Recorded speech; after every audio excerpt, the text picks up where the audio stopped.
Meet Luke Carter, the card game collector and reviewer who's been playing this game the entire time, a la Blair Witch. Does that mean I'm reviewing the review of a reviewer? We're approaching dangerous levels of redundancy. We get to see the behind-the-scenes recording of booster pack opening, Luke hoping to find that epic shiny transcend dog! You're welcome. In short, he finds a pack of Inscryption trading cards. One of the cards has coordinates. He travels into the woods until arriving at his destination, finds a buried box with a floppy of Inscryption, orders a floppy reader, pops that bad boy in, which shows the startup screen for the very game being played. I'm not narrating 10 minutes of footage. Isn't that what you do on stream? I know what I said. I'm back to the poo-poo plate, declining the offer before being brought to the room. However, I can actually see him now, and he's kind of like a druid. Huh. I grab the camera and pop in the film, leading into a struggle over the device. In a panic, I snap a picture, turning the guy into a card. Chaos is now the best description for this scene. An optional panel just enveloped in a swirl of loud droning noise and lights. A pile of bodies, and no clue as to what the hell is happening. And upon selecting the floating panel, silence. Absolute silence. And darkness. Nowhere to go. Nothing to do. I open the options menu and head back to the start screen thinking I messed up or glitched the game out. And there's the option panel. A new game option now available. Wondering if this was on purpose, I reload into the current game, but I'm right back in that empty room. Guess I'll start over and see what the tree guy has to say.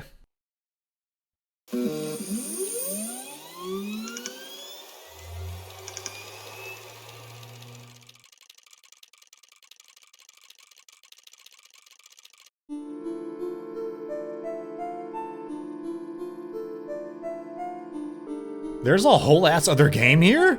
It's got its own intro, fancy pixelated graphics, a story explaining how the world of Inscryption works and how these cards are created. Controls are still mostly the same, moving with WASD and using the mouse to select things. The new goal of this game is to take the place of one of the scribes. And what better scribe to choose than the creepy Leshy? From here on out, you're also going to get little bits of commentary from Luke. What is this? There's a world to explore and a broken bridge that's going to conveniently take the time you spend beating one of the scribes to fix it. There are still plenty of puzzles, all of which are themed, such as Grimora having to battle 3 of her corpses to gather clues to sort out the epitaphs. More importantly, there are new ways to play this card game that almost make it feel legitimate. I'm honestly more interested in talking about the gameplay changes than the story bits right now, so I'm going to elaborate on what I mean when I say almost. Your initial options here for the field itself is the familiar 4 card lanes, but you no longer have a side deck for squirrels. You instead build a minimum deck size of 20 that holds everything. This changes up how you would normally play a deck with the familiar critters. You also have a hammer to use on your own creatures, meaning that you can free up space that would otherwise be dedicated to that one card. The biggest changes here are the card types. You've got Blood Sacrifice that you're used to, Bones, which build upon the core mechanic of generating and using bones, Energy, starting off with 1 battery and each turn building up your limit to 6, but only being able to spend up to your max level each turn, and Mox Stones, as more of an agreement than a cost for certain creatures.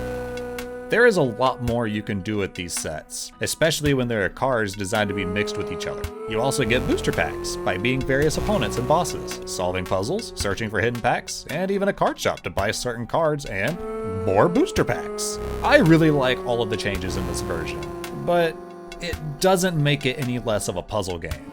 Even though I could run a bone deck, toss in some robotics, or even a few Mox cards, I was still finding myself planning in a similar fashion as before the reboot. However, I will say that the puzzles are certainly much better this time around, and the boss battles are definitely better than the last game. Each of the bosses here showcase their own brand of cards, along with their own gimmicks. Grimora's first phase is fairly standard, planning out your cards against her future moves to deal damage as needed. For the second phase, she destroys all cards on your side of the field, returning them to your hand as corpses. Ah, damn it. Oh, fuck. Stop repeating me. I managed to beat the second phase, and the first altar lights up back at the start. Grimoire gives her final thoughts before gifting me 2 booster packs. I poked around a bit, looked around for some hidden secrets, and made my way to the second scribe on my list, P03. Once again, solving puzzles and encountering 3 robots that are ordered to throw themselves onto the conveyor before I can fight the IBM machine.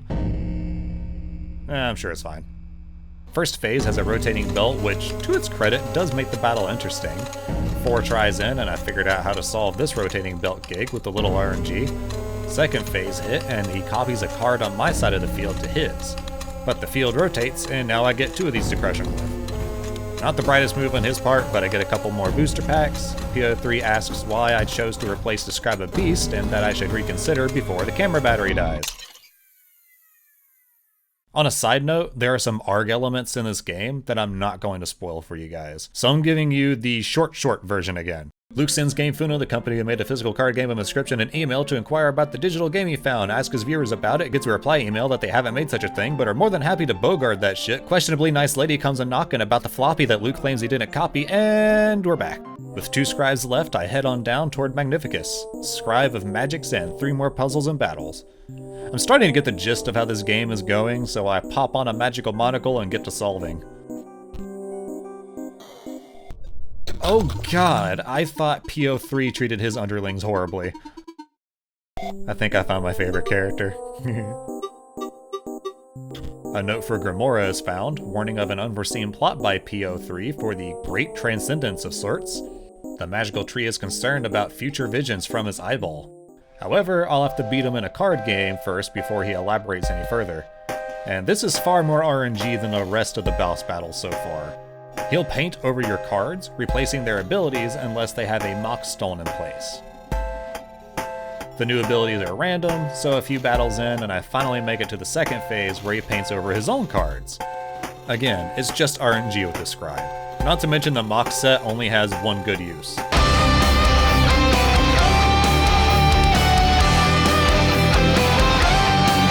The third altar is a light, and Magnificus gives us insight into Leshy. Mostly that he's power hungry with a one-track mind. He attempts to warn me of someone else before he gets deleted. Okay. With 1 scribe left, I head straight to Leshy's, who is in desperate need of help with his Instagram account. I play photographer and have some familiar battles before facing off against a leafy man. A fairly straightforward battle with the first phase, being him taking photos of your cards as they die. Phase 2, he replaces your hand with a stitched together amalgamation of everything that's died, which is all skeletons for me. Honestly, not a difficult scribe, but regardless, I win the second round and light the final altar. PO3 comes in to gloat over Leshy's loss and vent before leaving. That was awkward. But before heading back to the altars, I did a bit of digging for that sacrifice back at Grimora's. Turns out that playing a set of obols together will gift you a medallion, which is exactly what the spooky man wants. Even Luke is confused as to what's going on. What the fuck is this?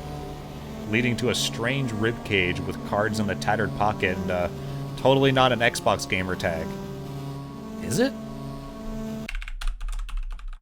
Well, I was just joking. I'm told that the old data is creating images unknowable, and to know more would require me to worship the Bone Lord and the data.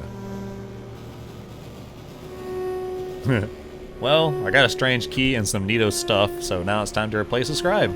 At first, I was going to replace Leshy, but out of the 4, I like Grimora the most.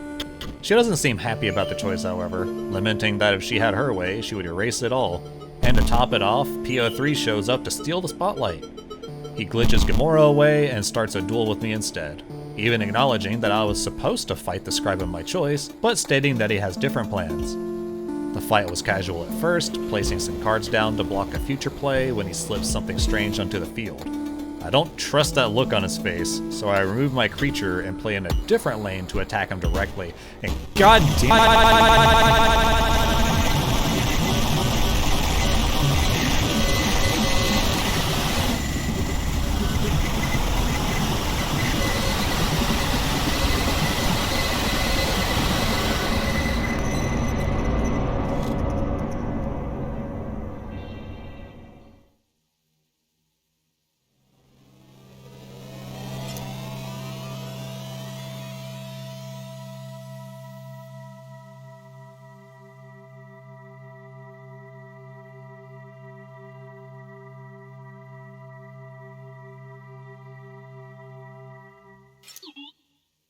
We're doing this again?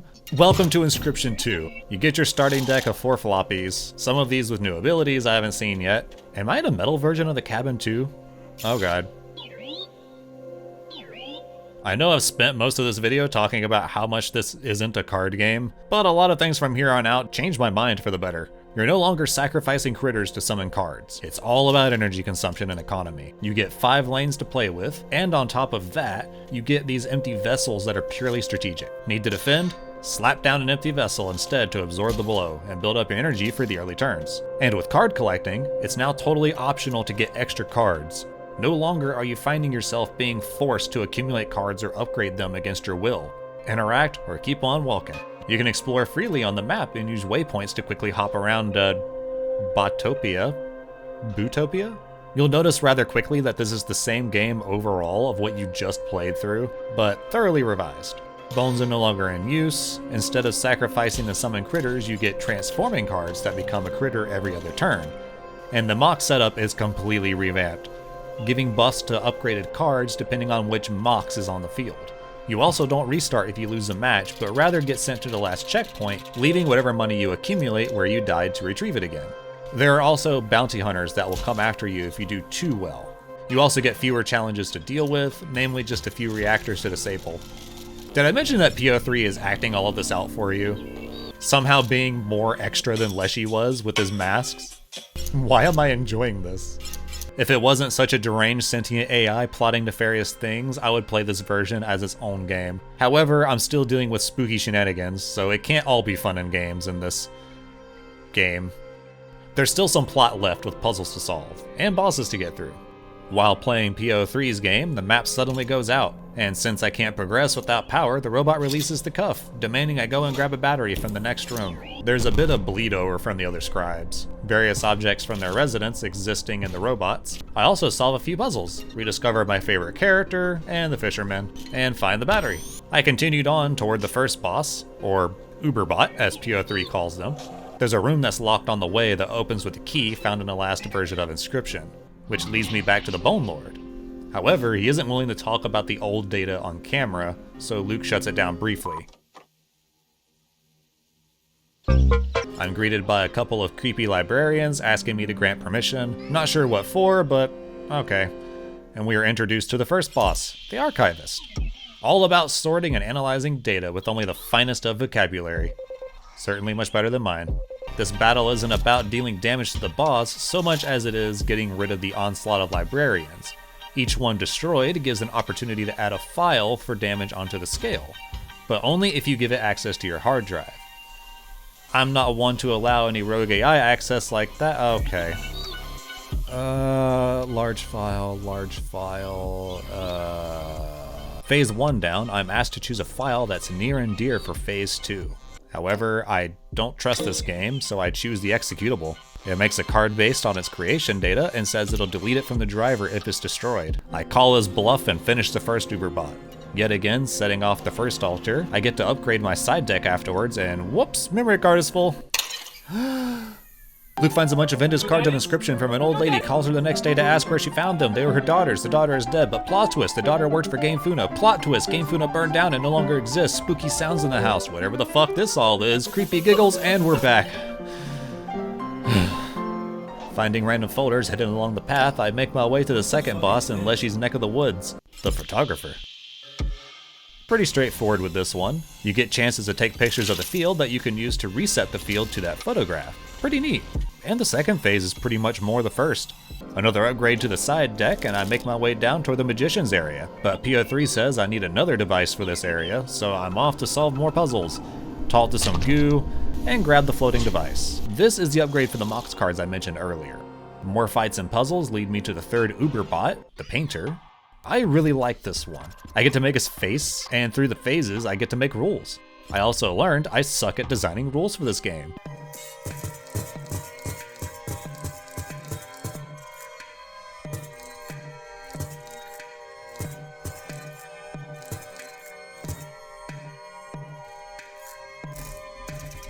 Eventually, I find a good mojo and beat the Painter, nab another upgrade for the side deck, and head on to the fourth Uberbot for another add-on to the side deck. Are you even a part anymore? Traversing the final dungeon, I'm introduced to the last Uberbot, Golly. The exact opposite of PO3 in that Golly is far less, assholistic. The battle starts with Golly hooking into the internet, pulling up a mole rat onto a card and also my Steam friends. Wait, is someone actually sending me a card? Did someone make this? Please tell me someone made this. Oh, I get to make someone a card. All right, let's see. 2 cost is good for early game. Low stats don't seem like much, but twin shot and flying will make up for that. Okay, let's send it.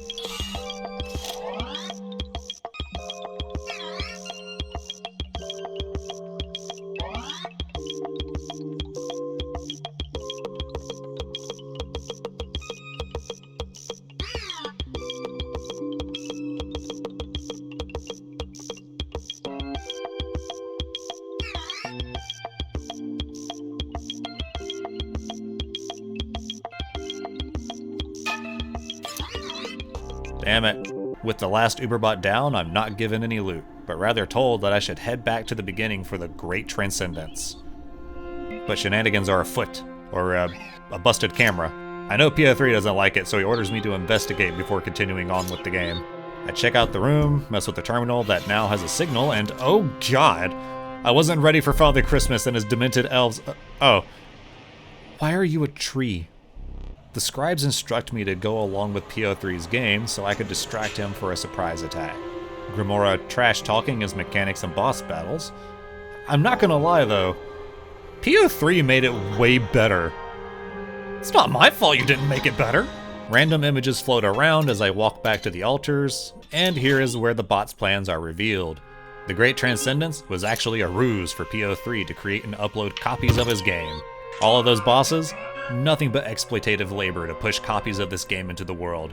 He calls me a big stupid dummy gamer before uploading his game onto... You never said where you were uploading the holy...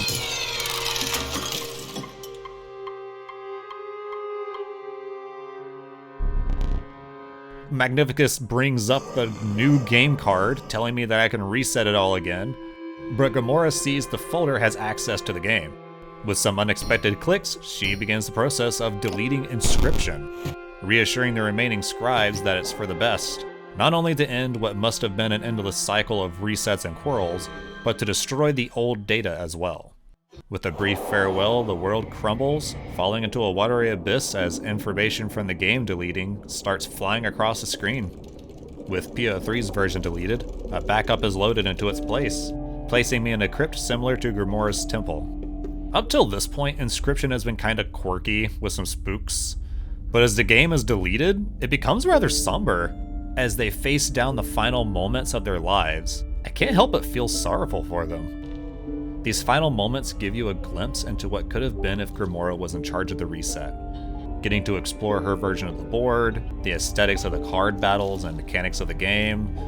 She explains that it wasn't just to find rest, but to rid something evil that lies deep inside of this floppy. Sadly, the opportunity for the boss battle is deleted.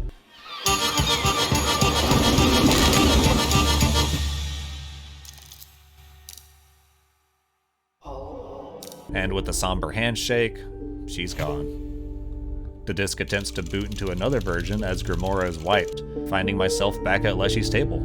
He laments over how his life is, spending so long looking for those things you want, only to not have time to do them. I've got the deck I finished with from last time, which he says was a good deck, and that I did well.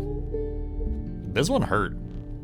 It's not just an elongated game, it's filled with reflections of Leshy's joy of getting to play again when he thought he'd be stuck in darkness. Even as parts of the table are getting deleted, he begs for just a few more rounds. As the rest of the board is wiped, he gives a final good game and shakes my hand. From here, I find myself in a void of white space. Magnificus standing far in the distance with nothing much around him. Even as I approach, things are getting deleted. He asks why Luke won't eject the disc and spare him with what's left, but knowing that Luke won't do that, he begins a duel.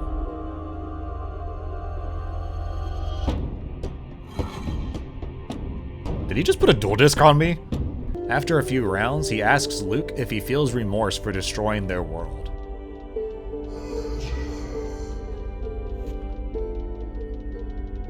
part of my dual disc vanishes along with glitching scores. Eventually, everything is wiped. Magnificus pitifully dragging himself forward in desperation to shake your hand. He doesn't make it, leaving me in the void as Inscryption is wiped. Sort of. I'm now a little pixel guy, exploring the emptiness until I find the Carver. She tells me there isn't much left other than the old data, that I shouldn't look into it, but she knows I will anyway. A mysterious figure appears just before she glitches out of existence. The game won't let me escape. There's nothing left but to look into the data that I was warned about. Luke starts screaming in a panic as a lot of information starts popping onto the screen before cutting to him attempting to destroy the physical disc. The footage is blank before cutting to Luke on the phone, attempting to speak with a news outlet or something about what had occurred, and then there's a knock on the door. It cuts to Luke answering it before being shot by the mystery woman, and as the blood runs across the floor, footsteps are heard before the footage cuts out. And with that, the game ends. It's a bit of a mixed bag with this one. The story is a bit minimal, but mostly straightforward. The music is spot on in most cases and utilizes sound effects with the score very well. Visually, it's rather pleasant to look at in all of its forms. There's a bit of a battle with what this game is trying to be. For the most part, being a puzzle game, but in the third act, it does start to feel much more like a card game, and it wraps things up in a fun way. Characters didn't have much to them, but there was enough personality that shined that they all felt lively in their own unique way, and the acting from Kevin Saxby is an enjoyable performance. Overall, I think it's a competent game, regardless of the identity crisis it goes through. I hope you all enjoyed the video, and until next time.